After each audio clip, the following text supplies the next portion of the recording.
going through and to Zoom's technical capabilities. So with that, I'll turn it over to Sharon Press, our moderator, and to Rabbi Tamar Magill-Grimm. Thank you to both of them. And again, welcome to everyone who's joined. And we look forward to you voting. Thanks.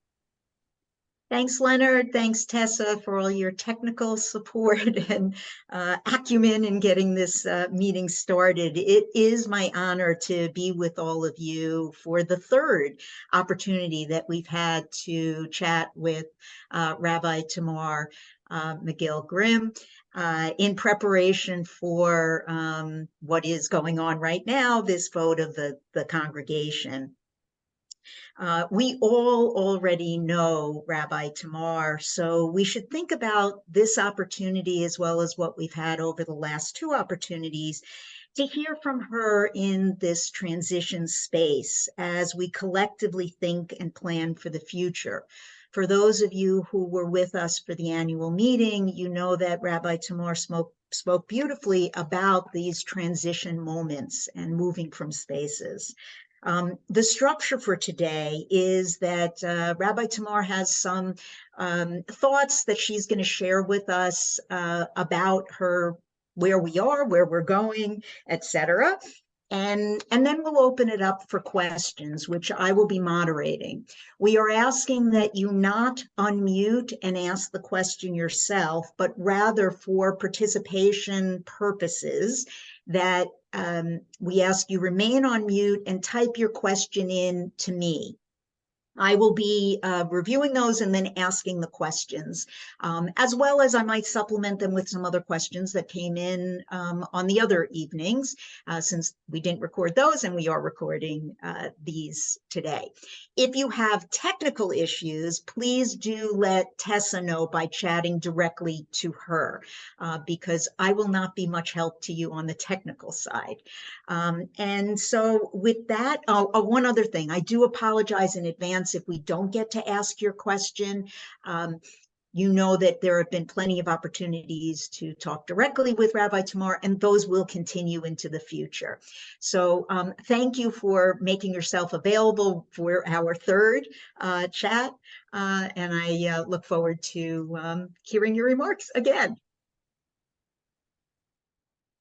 Thank you so much, Sharon, and thank you all for being here on this Sunday morning. I want to start out with just sharing sort of a big vision and some tachlis, like how do we get there kinds of things, and then of course answer questions. So the first thing I want to say is that I'm hoping that we can do some visioning together and dream together, that this will be a collaborative process where we develop a shared vision for our shul community. And it will necessarily have to be rooted in our core values as a shul, the core values that the shul is founded on, but also have an openness and responsiveness to the changing needs of our community. And so I guess what I'll ask for as we think about how to do this together is that we do it with a sense of curiosity, with honest conversation, with deep listening, and also a deep mining of the wisdom of our rich tradition. And those are things I'm asking for and also things I'm committing to. So the main thing I want to talk about today is sort of how we re-engage with our core values. And I think the questions about what are the changing needs for our community, those will be things we'll have to address together. So thinking about our core values, I think most of you probably know that our shul was founded on 3 core values, Torah, Avodah, and Gemilut Chasadim. But any shul could say that. And so what makes them unique in our shul, right? And I think we have to dig in a bit to how did these values operate in our shul? How do we want them to operate in our shul? So when I think about Torah, obviously Torah means the literal 5 books, but I think there's also hopefully an expansive understanding of Torah in our community. so that we don't just think of Torah as the actual words in the Torah, but as like, what are the texts, what are the traditions, what are the ways in which Torah can broadly speak to our lives, oral Torah, but also like the Torah that we each have in our hearts and we bring forward. So when I think about Torah, like this is a community that is very scholarly and loves learning, and we love words, and we just love to study, right? But I think there's also like the lishma, the studying just for its own pleasure and its own like enjoyment. But there's also a sense, I think, that we want Torah that speaks to our lives. We want to know that Torah really can impact us, right? And that we can interpret Torah in ways that might change the meaning of the text in our lives as well, right? So it's a living thing. It's a living thing. Okay, avodah. So avodah literally means work in Hebrew. And I just want to acknowledge and say out loud that we have some work to do as a community. We've been through a lot over the last few years. And we are going to have to do some work to process what we've been through, to understand what we've been through, and to figure out where we want to go. And I think even though we often think of avodah as sort of like worship and ritual and those things, that is also a kind of avodah, an avodah for a community that I think we're going to be engaging in the next couple of years, and I think that this community has always engaged in. So the idea of ritual and worship as avodah, right, comes from really the idea that like when we pray, when we do mitzvot, it's not just for our own sake, it's also for God. But I think that there's also a sense of like, well, what does this mean in my life, right? How might this impact me? How might I bring divinity and holiness into my life and into the life of our community? And that's something that we do not just as individuals, but really together, right? When we come together and we pray together, that is the avodah of our community. And the third value, gemilut chasadim. So we often translate gemilut chasadim as acts of loving kindness. And I think we in our community have for a long time really valued the idea that we take care of each other, that we have, a chesed committee, we bring people meals when they've had some kind of event in their lives, hospitalization or something like that. And that's something that is kind of core to who we are. And I think that the pandemic has changed that a little bit. It's made it maybe harder for people, or maybe not as instantaneous of a response. And there's a desire, I've heard from a few people, to expand the kind of chesed that we can provide each other.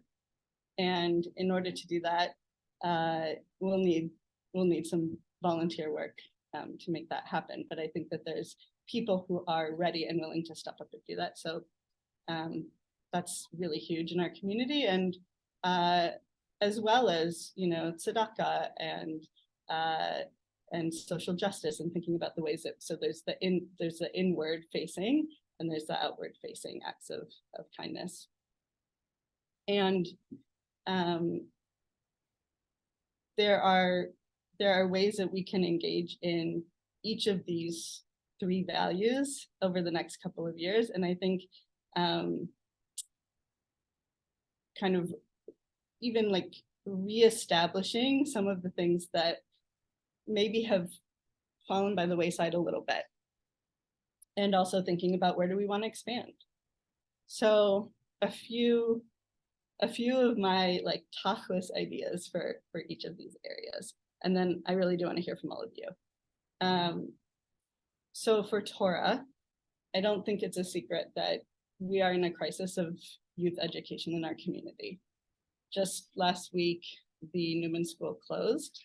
I think most of you probably have heard about that by now, but if not, I'm sorry to be sharing that news.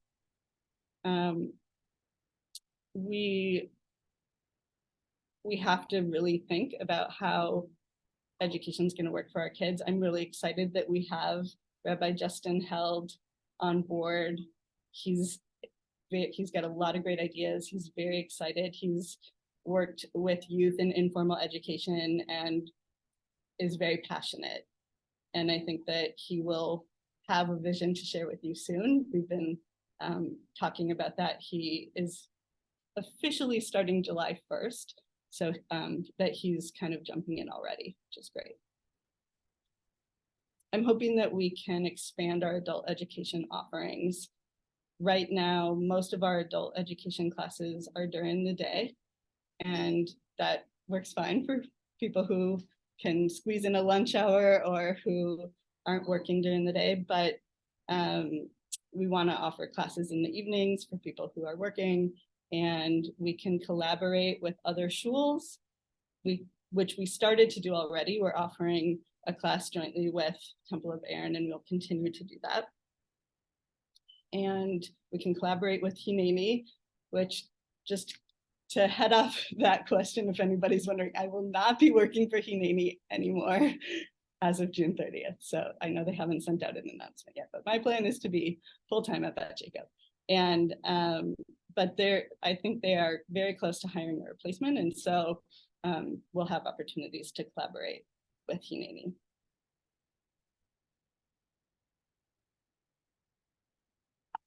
We have not recently, as far as I know, had an active adult education committee.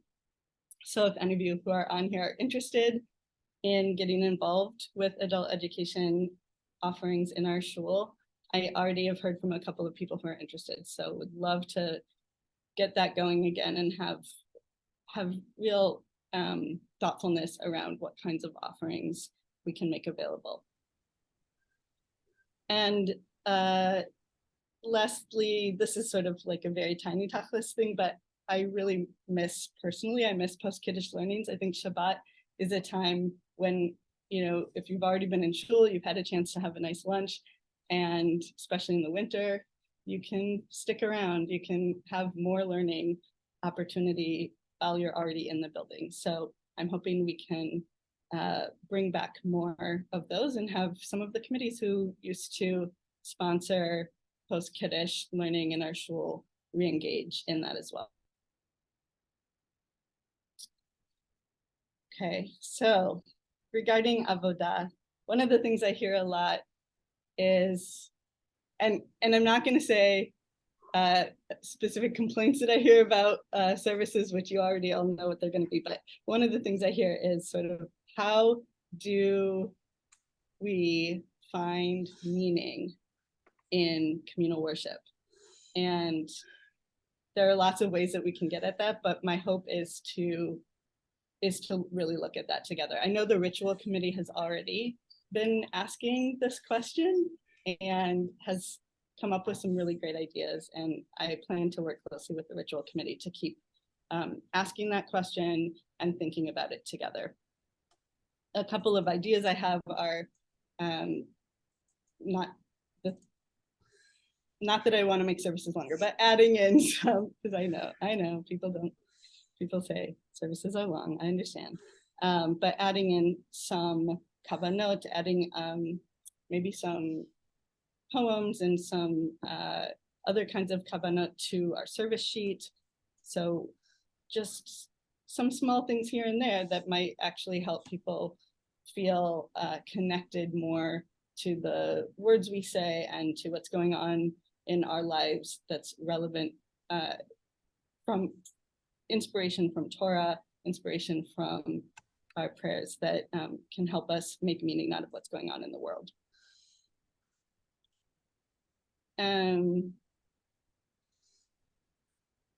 Another area that I'm hoping we can bring back and expand upon is Kabbalat Shabbat. I know we've had a few here and there services, but I feel like a regular Kabbalat Shabbat service in our shul, maybe not every week, but at least a couple of times a month, is helpful and important in terms of our sense that Shabbat is a whole 25-hour experience, and we can come together not only to pray, but to have meals together afterwards, and really start Shabbat off with a lot of ruach, a lot of spirit, a feeling of excitement going into our time of rest. I already talked about supporting the ritual committee, and I just want to give them one more shout out because they've really been doing a lot of work on trying to make sure that we have more Shlichei Tzibur signed up ahead of time so that more people are involved. We are a participatory shul, and we want to have, Sarah Lynn said so beautifully from the Bima yesterday, you know, we want to have people participate. We want to have people read Torah. We want to have people learn to daven, take on some small thing. And so some of that will be about supporting the education that goes into that. And some of that is about really making an effort to pre-assign and to just put intention into that part of the service. One of the ideas I had was particularly for Psukei de Zimra, where we have, you know, people kind of trickle in at the beginning of services, and there's a lot of opportunity for really beautiful music in that part of the service. So thinking about how can we make that part of the service something that people want to show up on time for. Okay, Gemilut Chasadim. I think most of you know that I really believe that pastoral care is hugely important in our shul, and it's something I'm deeply committed to. And I just want to say that out front, because there's obviously the importance of people in our community showing up for each other and being there for each other, bringing food or visiting. And I hope to set an example for that. And I hope to really be there for people in times of need. And as we're thinking about that, you know, it's not just when someone's in the hospital. It's not just if somebody's had some kind of event and then kind of the immediate needs, but ongoing. What do people need a month out, 6 months out, you know, for the full year of mourning, for example? I guess it's 11 months, but you know what I mean. When we think about that in terms of our community, again, I think that there's sort of been a little bit of a loss of how do we do this, in part due to the pandemic, and in part just if we don't remind ourselves, if we don't make these things visible, if we don't talk about it, we can kind of lose the culture that we have of how we show up, particularly because it is so countercultural. You know, we live in Minnesota. We have this Minnesota, some of us live in Minnesota, sorry. I see some people who are joining us from farther away, but the culture in Minnesota and the culture in general, I think, of in the United States of sort of a comfortable distance or being very polite, and that's great. But when it comes to Shiva, right, we want to just show up. We want to remind ourselves, oh, wait a second, this is actually a Jewish imperative, and it's not just about showing up for a minyan during Shiva, but actually during the day, and sort of what's the right thing to say? How do I know, you know, how to be comforting to someone? So having some conversations, I don't want to say classes because that's not exactly the tone I want to set, but having some conversations together about this so that we can remind ourselves and and even kind of get a sense of, for people who haven't experienced a loss, it can be hard to know, like, how do I offer comfort to someone? So opportunities for thinking about these things in more depth together. Okay, this is just like a few of the kind of highlights that relate, like I said, to the idea of re-engaging with our core values. And I hope, as far as addressing needs that that will be, maybe that we don't even know about yet in the future, that we'll be looking at that together as well. There's always a lot more to say in terms of specific ideas, but I wanted you to get a sense of how I think about Torah, Avodah, Gemilut Chasadim in our shul, and how I want to work together to really have those things be at the front and center of who we are. So I didn't talk about some of the more obvious things that we will for sure be doing together if you decide to have me be your senior rabbi. And those are, we'll have high holidays, we'll eat meals in our sukkah. We will get together for Hoshana Rabbah, which if you've never experienced it, you must, because it is like just such a really powerful moment when we beat the willows on the ground at the end of, towards the end of Sukkot. I'm looking forward to hearing Divrei Torah from people in the community, and continuing to have opportunities to share my Divrei Torah, hearing from Rabbi Held as well, and building relationships with other shuls in the community. I think we're on a good track in terms of that. We have strong relationships with the other shuls, and we can build those we can make them even stronger. And of course, we'll have Kiddush together, and we'll learn together regularly. All of the sort of regular things that we do as a shul community. So the last thing I want to say is, I've been in the shul for 8 years, and I've seen a lot of change over that time. And I've seen, particularly in the last few years, some really interesting growth. Really beautiful to see the community step up and step forward, particularly over the last couple of years. And I know that we've been through a lot of transition and some very, very challenging times.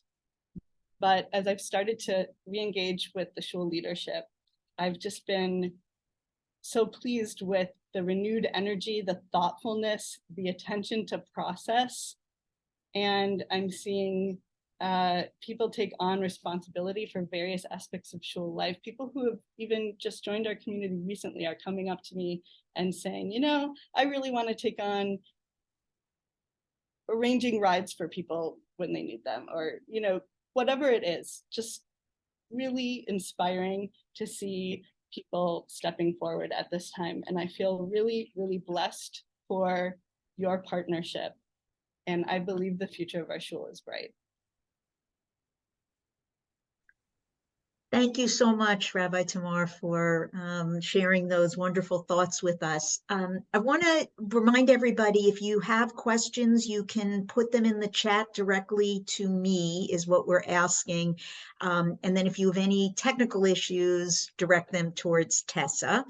But I want to start by asking you, Rabbi Tamar, if you would just share with us a little bit about the timing of this sort of joining us in this way as acting senior rabbi, as opposed to some of the other points when that might have been a possibility. Sure. I think because we've done this a couple of times now, I know what you're asking, which is why wasn't I interested in doing this before, right? Okay.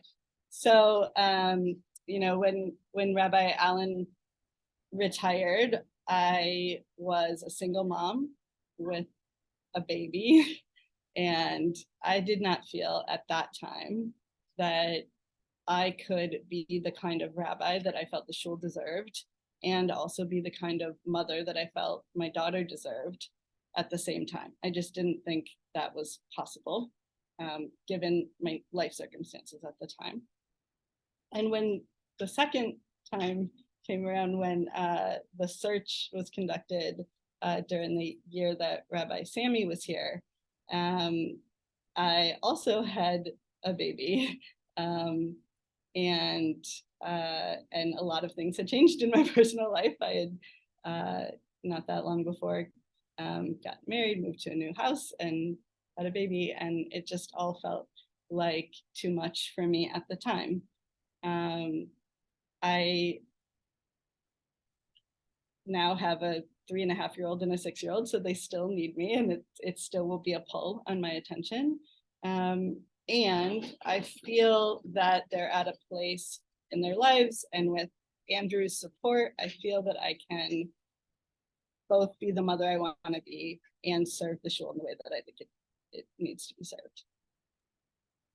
Thanks. So this is a question that's come up at each of the sessions that we have done, and it's ideas that you have about attracting young families and recognizing the importance for the sustainability of our shul that there be there. And I just want to say that this was framed in the context of love you, Rabbi Tamar, really excited.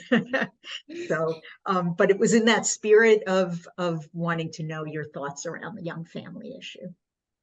Yeah, it's hugely important. And I like I said before, I think where we are going, we are going to have to work on these things together. So I will do my part, but we also will need people to do their part. So I believe that to some degree, recruitment is about relationships. It's not like we never have people walk into the doors of our shul to check it out. So there's outreachy things that can be done as well. But I think building those relationships right away.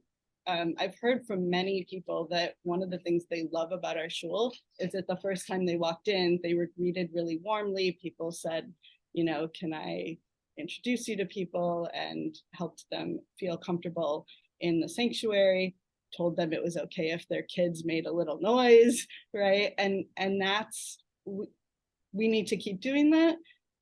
But I think we could work even more on that in terms of moments where kids are visible on the bima.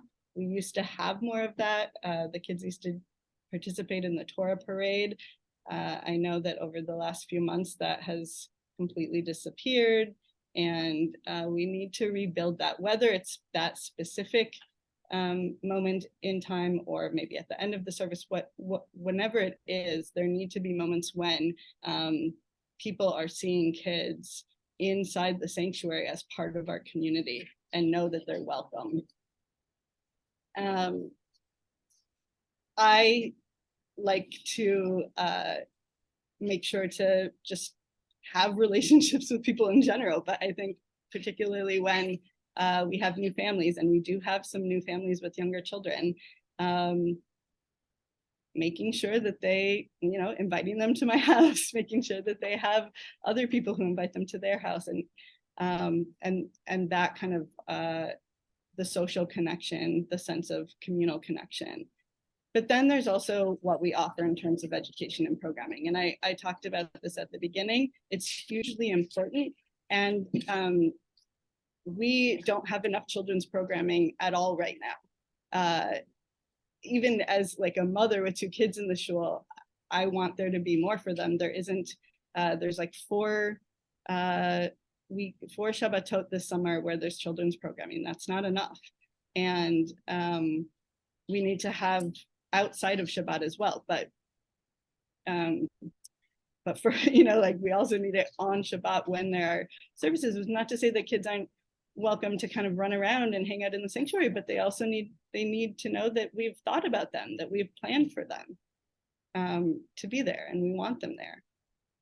And then also programming outside of Shabbat or outside of shul time, whether it's katanim programming where they get together and learn about something, or a social afternoon on a Sunday.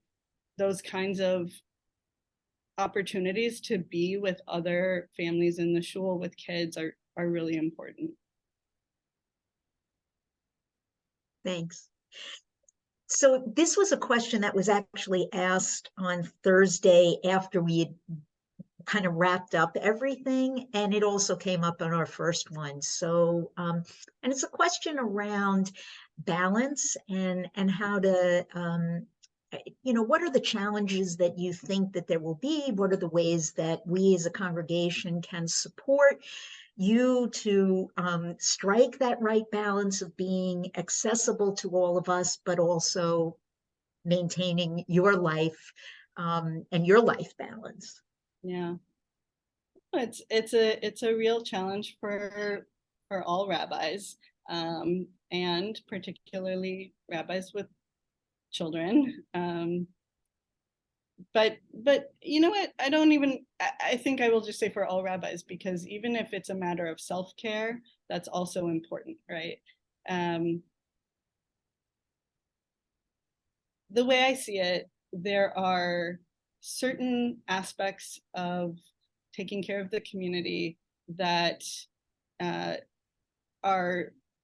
urgent, right? There are times when people just need you right away, and those I just have to be available for. That's just how it is. But there are non-urgent things that might be important but don't have to happen right that moment, that can be deferred to a time when it's not dinner time, when it's not bedtime, right? And I will have to set boundaries I know this is going to be a challenge for me. I know it's going to be a challenge for me because I am someone who likes to be available and likes to be present, and I will at times have to miss maybe a meeting here or there, and we'll have to agree that there are times when that has to be the case. It's something I'll have to work on in terms of what the community can do. I think asking that question is a great start, right? Like the fact that somebody asked that question means a lot to me, and I think there's an awareness in the community that that a burnt out rabbi is not a rabbi that's really able to serve the community well. Yeah, thanks. So I just want to remind everybody, feel free to put questions in the chat. I'm going to, I don't have any new ones from today, so I'm going to pick up some that were asked, particularly on Thursday. I actually have the cards with me from Thursday, so that you have the benefit, because some of you may have been trying to get into that meeting. So one of them had to do with your decision around Hineni, and I know you spoke about that you have told them that you will not be staying with them and you will be full-time at Beth Jacob. And I wonder if you can just talk a little bit about the decision to leave your position at Beth Jacob and go to Hineni, and now Sure. back again. Yeah, well, it's related a little bit to the previous question, because I think, when I, in retrospect, maybe it would have been wise of me to think about what to do after I had been working up at Jacob for 7 years in terms of our tradition, right? Like our tradition says, there's a sabbatical year, right? And not that I would have necessarily needed a whole year, but I think it would have been wise for me to have thought about that. And hindsight is 2020, but at that time, I think I was feeling a little bit of a need for a break. The stress of lots of transition in the shul, the stress of the pandemic, the stress of some just shul politics and that kind of thing. I was at the point, I think, then when I was starting to just feel like I needed a refresh. So that was part of the decision. And the other piece was really feeling like I wanted to have something that I could have a vision for and implement that vision. And I started to do that at Hineni. If I stayed longer, there were some other things that I wanted to expand on, but that was a really great part of that position, was really getting to think about, okay, what Sarah Lynn beautifully set up a program of adult learning and contemplative practices in the community that was really popular and had a lot of engagement. And I had an opportunity to think about, well, how do I want to expand this? One of the ways I wanted to expand it was to bring in something that I'm actually learning at the seminar that I'm about to start in a little bit here, and that is professional development. And so I've been getting trained in professional development through this Mandel Teacher Educator Institute, and I started doing some of that work with the Newman School teachers. Unfortunately, because the Newman School closed, and because I'm changing back to Beth Jacob, that won't continue. But it was a really interesting project, and I got to begin sort of thinking about how that could be expanded beyond into the community. So it's something that I kind of added to what Sarah Lynn had already set up and was looking forward to. So I'm excited though, thinking about coming back to Beth Jacob and what are the things I want to see happen here, and I want to do that together. But I also have a lot of ideas, and I'm excited to be able to carry those forward. Thanks. So this one is from today. So with the loss of Sean, Francis, Barry, there's big turnover in the office staff. Yeah. You have thoughts about the future for stability in the Shul office? Yeah. Well, those were all huge losses, both in terms of sort of their knowledge of the Shul and their commitment to the Shul, and also as someone who worked with them, like, we were just such a great team, and we loved working together. We loved being together every day. And I think the sense I've gotten from Jamie is that we've got a new crew on board that also is forming that sense of camaraderie and enjoying working together. And over time, I think they will develop a similar sense of understanding of what our shul is about, and it will, God willing, be as important to them as it was to that really incredible team. I think that takes time. You have to build it.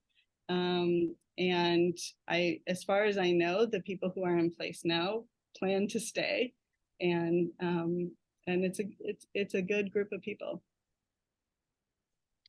Thanks. So from going to the internal, we're going to now go to the external and sort of the outward looking. And this question says that, we face major issues in society today. How will you address the contribution the shul could make? And how do you think about kind of our role in relation to these major issues? I'm glad someone brought that up, because I actually kind of skipped over a little bit of what I had prepared about the social justice element. And I don't know, that's not the only way that we can engage in the world. But I think our shul had a reputation at one point for being very involved in social justice. And I haven't seen as much of that. Not that we still have some wonderful work that people are doing. But I'm really excited that Barb Kerchak is gonna head up the Social Justice Committee, because we haven't had a chair of the Social Justice Committee now for a few years, and there's a lot we can do. There's a lot of issues, like the person who asked the question said, and I think it's a matter of where do we want to focus. I know the past couple of years have been focused on environmental work, and a lot of good work was done in our shul around that. And there continue to be needs in terms of immigration. There continue to be needs in terms of racial justice. There continue to be, and work within and outside our community, we can do in that area, by the way. There continue to be people who need homes and need food, and incarceration reform is still a big issue. I mean, there's a lot to work on, and I think it's going to be a matter of how do we focus our energy? Where do we want to focus our energies? So this question picks up on a theme that we were talking about earlier, this idea of doing things together, of being in partnership. And the question is, do you have ideas of how we can come together and be supportive on specifically the non-urgent matters they are asking about, but maybe it's even broader than that? Yeah, so I think to some degree it's about actually sitting down and having conversations where we think about these things. And I don't mean like strategic planning, because that I think of as sort of more related to sort of finance and how we maintain our viability in that way. But I mean, like, how can we have, beyond just, this committee meets here and that committee meets there, how can we have communal conversations about the kind of community we want to be? And I'm hoping that we can do that together. I'm hoping we can do that with some facilitation. And we'll see if we can make that happen. The facilitation piece, because that will cost us money and we will need to find a way to do that. But I think it's hugely, hugely important for our shul that we come together and think about who we want to be. So a couple of other questions from that came in previously. Some folks may not know, I actually didn't know that Rabbi Tamar's role in the Minnesota Rabbinic Association. And the question was lessons that you learned from being in that leadership role. Sure. Yeah, this question was asked on Thursday night, and I think the lessons question is a little bit hard to answer at this point since I'm still in it, and I'm still kind of figuring out what it is going to have meant. But I will say, so I have served as a co-chair of the Minnesota Rabbinical Association along with Rabbi Deborah Rappaport and Rabbi Lynn Liberman over the past couple of years, and will be continuing for one more. I promised them one more year, and I almost backed out of it when this opportunity came forward, and I decided I think I can do it for one more year with a lot of, primarily my partner that I'll be working with. It hasn't been announced yet, but Tobias Moss is going to be partnering with me on it.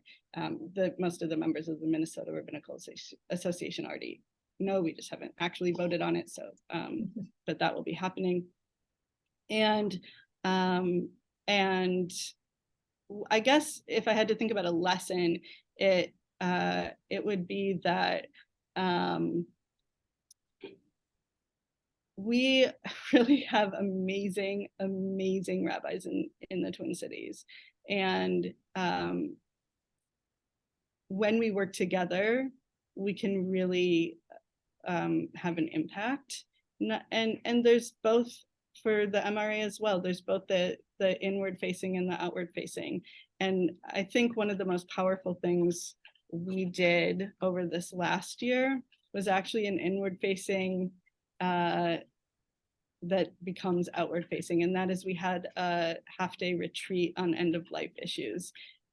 And it was actually not just for the rabbis, it was for all Jewish clergy in the Twin Cities, including chaplains. And that is the kind of professional development that that is local and meaningful with our colleagues, so we can support each other in an ongoing way around it, that I think is just hugely important, and has that day has proven to be really impactful. Great. So we don't have any other questions from the group. This is about how long we spent with each of the times we were together, the first two chats. And so I don't want to prolong unnecessarily. I know, folks, it was an add-on to come today. It was an add-on for Rabbi Grimm, Magill-Grimm to come with it today. So I'm going to suggest that we bring this to a close with deep appreciation for your spending these 3 chats with us. I know I have really enjoyed it. Also, thanks to Leonard and the RCAST team, and to Tessa, our technical guru, who has been managing all of this. And I guess, Leonard, should I turn it back to you? Can I say one last closing Absolutely. thing? Okay, great. You know, it didn't come up in the questions, but a lot of people have come up to me and asked me personally, you know, well, is this what you really want? Or did they twist your arm? And I know we're in a tough place, and do you just feel bad for us? Or do you really want to do this? And I just want to say that nobody had to twist my arm very hard. I love this shul, and I want to do this. It was an easy yes. Thank you. And she's right. There was no arm twisting there. Thanks. I have 4 quick comments I want to make. So if you'll stay with us for just a minute more. Thank you, everyone, for spending about an hour in your Sunday morning for your love and your interest in the future of the shul. Thanks especially to Rabbi Magill-Grimm for making this extra slot available to us. As I said, she's in Chicago and she'll be there for a few days at the conference. Thank you to Sharon Press for moderating. I call out Tessa Silver. Tessa, raise your hand for a minute. Tessa is also, she's not just our tech goodbye.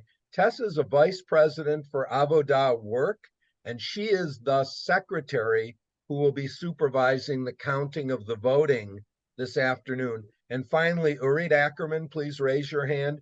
Urit Ackerman is our president, and all of this rabbinic transition is happening under her leadership as president of this congregation. I want to remind you that the vote is at beth-jacob.org/vote. So everyone can hopefully get there if you haven't already voted. Our congregational meeting is at 4 p.m. You are not required to be there to get your vote registered. If you come in, we will say, please make sure you voted online. If you say, I don't have a device or it didn't work for me, there will be paper ballots for anyone who needs them. And then we will do the voting and the tabulating. I also want to emphasize, as was said in this meeting, and as the lay leadership has been talking about, Beth Jacob needs to do, and we hope is improving on this issue of listening to each other. We're hoping to establish a cadence of regular small meetings and conversations, and even an annual survey of the shul, perhaps, and in an informal way, talk to us whenever you want, especially at things like Kiddush after services. That's where we came up with longer voting for the synagogue, because people said to us, well, what if I'm not at that meeting? And we said, this is 2023. We can start the voting earlier. So we're committed to listening to you. The shul is going to be a better place. Please share your ideas and your concerns. Last and not least, a personal note from me. I see some old friends I haven't seen for a while on this call, as well as new ones. If you haven't been back to Beth Jacob for a while, we strongly invite you back, be it to services or events, or just give us a call. And, as everyone has said, we're going to work better when we all participate, share our ideas. And if you can volunteer or you want to take on some more responsibility, we'd welcome that as well. So thank you again. And this call is over. Please go vote and stand by for results later this afternoon or this evening. Bye-bye.